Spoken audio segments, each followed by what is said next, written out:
Apa korelasi bahwa Allah sudah menetapkan takdir 50.000 tahun sebelum bumi diciptakan dengan hadis bahwa silaturahmi dapat menambah rezeki dan umur dan doa dapat merubah takdir?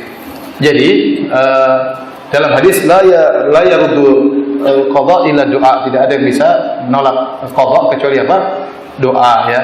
Jadi sebagian ulama berpendapat bahwasanya takdir itu bisa berubah. Seperti firman Allah Subhanahu wa taala surat Ar-Ra'd, "Yamhullahu ma yasha' wa yuthbit wa indahu umul kitab." Kata Allah, Allah menghapus takdir yang Allah kehendaki dan Allah menetapkan takdir yang Allah kehendaki, dan di sininya ada umul kitab, ada Lauhil Mahfuz. Oleh karenanya, takdir yang tidak pernah berubah yang di Lauhil Mahfuz. Adapun takdir yang dicatat oleh malaikat, ini bisa mengalami perubahan. Ya, dan proses perubahan itu semuanya sudah ada di Lauhil Mahfuz. Malaikat tidak tahu isi Lauhil Mahfuz. Yang tahu isi Lauhil Mahfuz cuma siapa? Allah Subhanahu wa taala. Sebagai contoh, waktu misalnya si Paijo, ada orang sih namanya Paijo, saya takut dia tersinggung. Enggak ada kan? Kalau saya bilang Agus mungkin ada, tapi kalau Paijo mungkin enggak ada.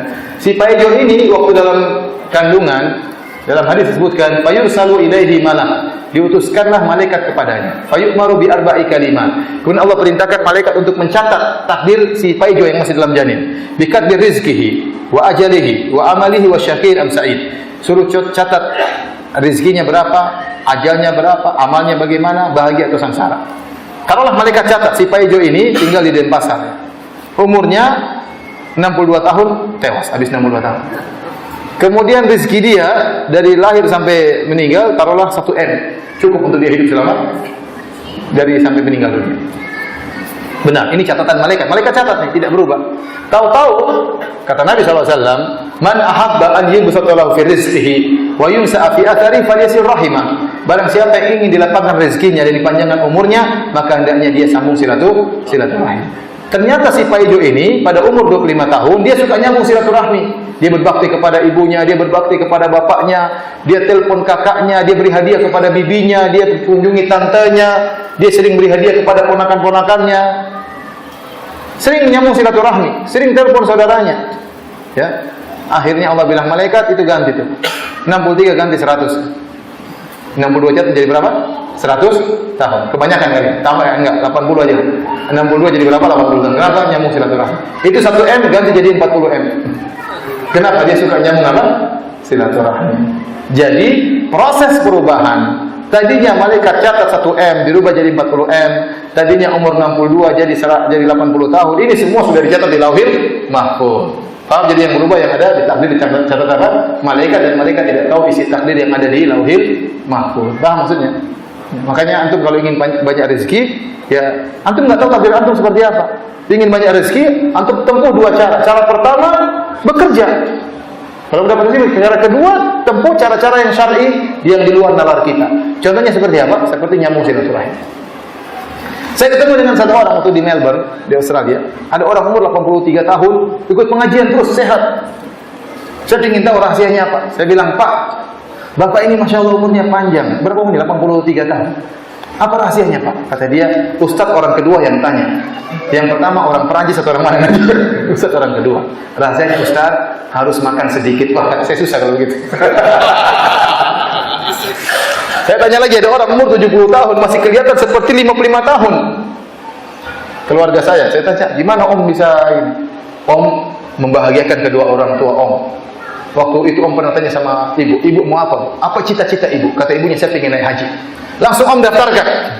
Bapaknya juga bilang, "Bapak juga mau?" Ya sudah, saya daftarkan dua-duanya. Mereka di luar haji. Alhamdulillah sekarang Om sehat, rezeki lancar. Kenapa? Berbakti kepada kedua orang tua.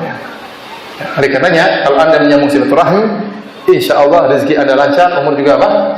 Panjang. Maka saya sering sampaikan, ya, lihat orang-orang Arab itu umurnya panjang-panjang.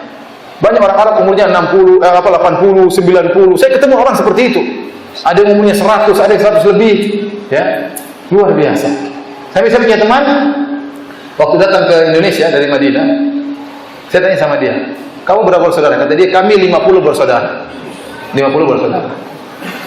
Bapak saya mungkin umurnya 100 tahun, saya masih punya adik umur 6 bulan.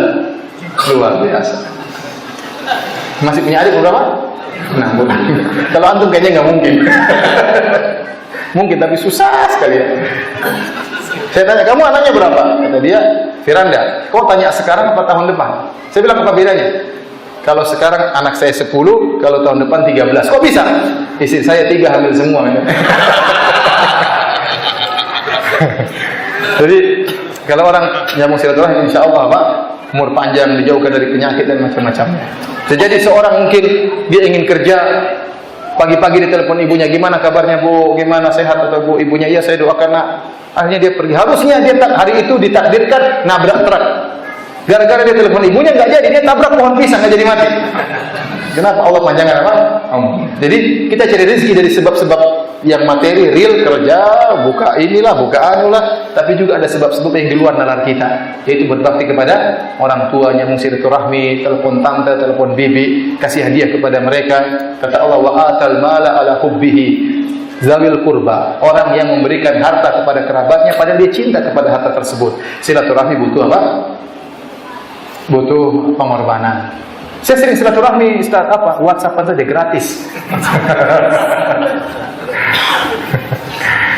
Yang paling saya pernah dengar cerita paling lucu ya, waktu kemarin musim mudik. Kata dia, Ustaz, ada orang dia tidak iktikaf Ustaz karena ingin silaturahim. Jadi iktikaf mudik pulang ke kampung. Sebagian orang waktu mudik dia bawa kaleng regal, apa namanya, kongguan. Roti apa? Kongguan. Nanti dia sampai ke rumah orang tuanya dikasih beras 2 karung. Jadi modal kongguan, pulang bawa apa? 2 karung. Ini ngerampok orang tuanya. Antum dikasih beras, ambil, tapi kasih duit juga sama orang tua. Jangan pelit. Orang tua sudah nunggu-nunggu malah ngambil apa? Modal kongguan, ambil apa namanya? Beras 2 karung. Ada orang seperti gitu. Jadi intinya antum tidak tahu takdir antum. Gampangannya, antum kalau ingin, gampangannya kalau saya tafsirkan hadis Nabi seperti barang siapa ingin rezekinya panjang, rezekinya banyak, umurnya panjang, maka sambung silaturahmi. Sama seperti saya bilang, barang siapa yang ingin kenyang ya makan. Ini sebab yang zahir, ingin kenyang ya apa? Makan. Kalau enggak makan ya enggak kenyang. Nanti kalau ingin rezeki lancar ada sebabnya, sebabnya cari rezeki, sebabnya nyambung apa? Silaturahim. Bukan berarti kalau Anda makan takdir berubah, tidak. Itu sudah ditakdirkan, Anda makan sudah ditakdirkan. Paham?